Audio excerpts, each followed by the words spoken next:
Hello everyone, welcome to my channel story time by MHK। देखो मत, जल्दी से करो सब्सक्राइब। तो फ्रेंड्स, आज हम बात करने वाले हैं डेयर डेविल के सीरीज सीजन 1 के एपिसोड नंबर 3 के बारे में। एपिसोड की शुरुआत एक बॉलर से होती है, जहां पर हम एक प्रोवेंस्का नाम के आदमी को बॉलिंग करते हुए देख पाते हैं। तभी यहाँ पर एक हिली नाम का आदमी आता है, जो कि इसके साथ खेलने के लिए इससे पूछता है। प्रोवेंस्का इसका मजाक बनाते हुए इसको मना कर देता है और इसे बहुत ज्यादा जलीकटी भी सुनाता है। ये सब देखते हुए हिली को काफी ज्यादा गुस्सा आ जाता है और वो प्रोवेंस्का के सभी गार्ड्स के ऊपर हमला कर देता है। और अब इन सबको जान से मारने के बाद ये प्रोवेंस्का की तरफ बढ़ता है और इसको भी मारने पीटने लगता है। तभी इस बंदे के मूव से हम समझ पाते हैं कि ये या तो कोई एजेंट है या फिर एक खतरनाक असैसिन। अब प्रोवेंस्का की मौत के साथ ये कहानी पास्ट में 36 घंटे पहले चली जाती है, जहाँ पर हम देख पाते हैं कि हिली ने एक तुर्क नाम के आदमी से एक गन खरीदी थी। अब जब ये कहानी वापस से प्रेजेंट में आती है तो हम देख पाते हैं कि हिली इसी गन को एक पिन बॉल के नीचे छुपा देता है और इतने में ही यहाँ पर पुलिस भी पहुँच जाती है, जिनके सामने हिली सरेंडर करता हुआ वकीलों की मांग करता है। अब अगले दिन हम लोग मैट को देख पाते हैं, जो कि चर्च के फादर के साथ बैठा हुआ था और वो चर्च के फादर इसे जैक मॉरडॉक के बेटे के रूप में पहुंचाते हैं। यहाँ पर हम इन लोगों की बातों से जान पाते हैं कि मैट यहाँ पर काफ़ी सारी चीज़ों को कबूल करना चाहता है, पर इसके हिसाब से ये बिल्कुल भी सही वक्त नहीं है। अब इनकी थोड़ी सी बातों के बाद मैट यहाँ से चला जाता है। आगे हम लोग एक पेन नाम के आदमी को देख पाते हैं, जो कि एक बिजनेसमैन के साथ कहीं पर खड़ा था। यहाँ पर बिजनेसमैन ये पेन को बता रहा होता है कि इस सिटी में एक आदमी आ गया है, जो कि सभी बुरे बिजनेसमैन्स को मार रहा है, पर वो शहर को बचाने के लिए ये सब कुछ नहीं कर रहा, बल्कि वो ये इसलिए कर रहा है ताकि वो अपना दबदबा बना सके। और इसी वजह से सारे बिजनेसमैन भाग रहे हैं, पर पेन इसे बोलता है कि तुम्हें यहाँ से भागने की ज़रूरत नहीं है, तुम बस इसके खिलाफ गवाही दे दो और इसके बाद मैं तुम्हें बहुत ज़्यादा प्रोटेक्शन दूंगा। जवाब में बिजनेसमैन इसे साफ मना कर देता है और ये भी कहता है कि तुम भी इस केस के पीछे मत जाओ, वरना खामखा में अपनी जान से हाथ धो बैठोगे। इतना बोलकर ये बिजनेसमैन से चला जाता है। वहीं जब मैटी अपने ऑफिस में पहुंचता है तो वहां पर हम देख पाते हैं कि कैरन और फॉगी आपस में बात कर रहे होते हैं और अभी ये तीनों मिलकर बातें करने लगते हैं, लेकिन इतने में यहाँ पर जेम्स पहुँच जाता है। फ्रेंड्स, ये वही जेम्स है जिसको हमने पहले के एपिसोड्स में देखा था। यहाँ पर जेम्स चाहता था कि फॉगी और मैट दोनों मिलकर हिली के केस को लड़ें।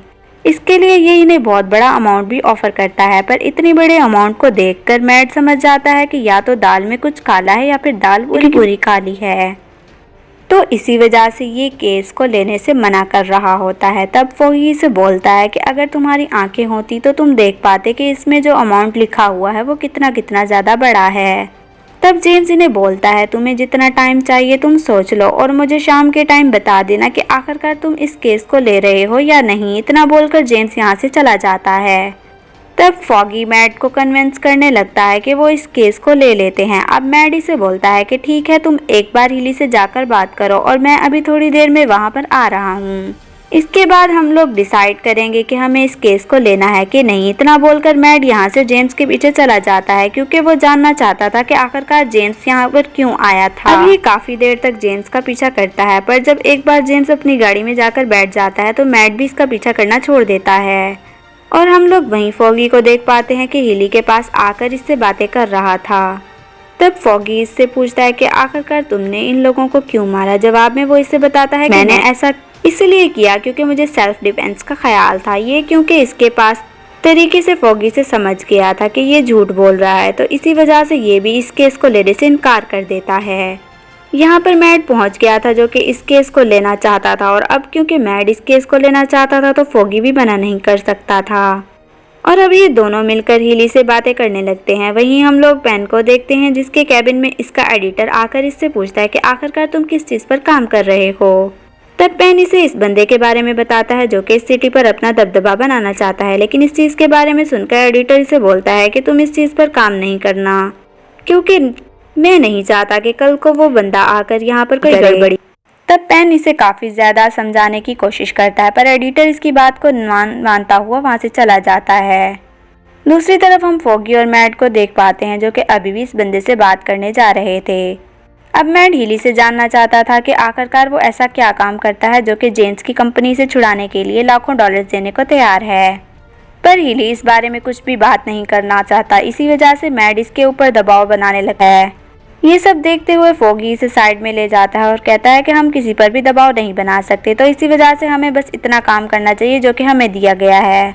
दूसरी तरफ हम लोग जेम्स को देख पाते हैं जो कि इसी पिन बॉल गेम के पास आया हुआ था जिसमें पिछली रात हीली ने इस गन को छुपाया था, और अब ये बड़ी सफाई से इस गन को निकाल कर अपने पास रख लेता है और यहाँ से निकल जाता है। अब आखिर जब फोगी और मैड अपने ऑफिस में पहुंचते हैं तो वहाँ पर ये सोचने लगते हैं कि इस बारे में हमें कैरन से मशवरा लेना चाहिए। पर कैरन यहाँ पर नहीं थी। दरअसल वो एलाइड के ऑफिस में गई हुई थी जहाँ पर इसका बॉस इसे बोल रहा था कि जो भी फाइल इसने यहाँ से गायब की है और इसके साथ जो भी यहाँ पर हुआ है वो इसके बारे में किसी और को नहीं बताएगी। इसके बदले में इसे हम कुछ पैसे देंगे जो कि बहुत ज़्यादा अमाउंट में होंगे।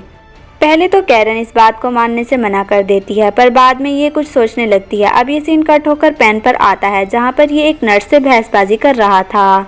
दरअसल इसकी बीवी यहाँ पर काफ़ी साल से भर्ती थी, इसके पास इतने पैसे नहीं बचे थे कि ये हॉस्पिटल को अफोर्ड कर सके, तो इसी वजह से इसे बार बार पैसे सबमिट करने के लिए बोला जा रहा होता है।